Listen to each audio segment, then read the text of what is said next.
Guys, for today's video dahil Saturday ngayon maglalaro kami ng basketball at maaga nga akong gumising. Dali-dali akong pumunta dito sa area. Pagdating ko, nagsimulan na sila sa first game.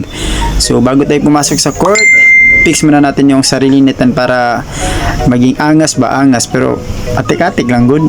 So ayan na nga guys, kung makikita natin, pinix ko na yung sarili ko at yung sapatos ko.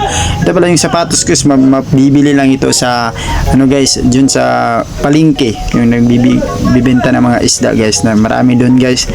So ayan, fix natin yung sarili natin. So nagsimula na nga sila sa first game.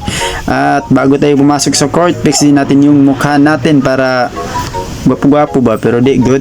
Tikatik rin yan, di nito gwapo ha. So ingani ko mag fix akong kagalingon. So ano ko sinina diha. So stretching ginagmay. Ingana ba insert.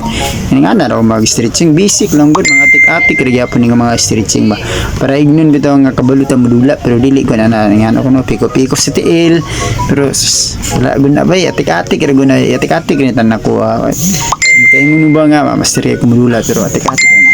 Pero bitaw guys, tako na ganigtabang sa imuha basta magdula kag basketball, siguraduha ginay mo ang tiil diha, kay mo ginay pinaka importante sa basketball o pinakagamit sa basketball ang tiil o ang kamot. So mani guys no, makita ninyo kay ngana ko, pero sige nga lang siya tabang ibe nagamay po sa tuwa gyapon. Ngana bitaw mag basketball dili lang kay dula ta basketball, sudol ta dito sa court. So for the safe gyapon natong hunahunahon guys. Okay, hapit na gid sila mahuman no.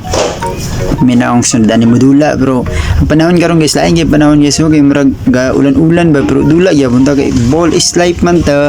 Kami natong kahiligan diri sa Pilipinas, pobre biya tang mga player, di ba dato di intinar gito nganing mga court to ngani tanawo pina tuyo kunuhay ba tanawo ang court ang makita na to basa pa kayo dula gyapon ta sa una gali dula gay ta magtiniil karon pagka nga magsapatos na tao.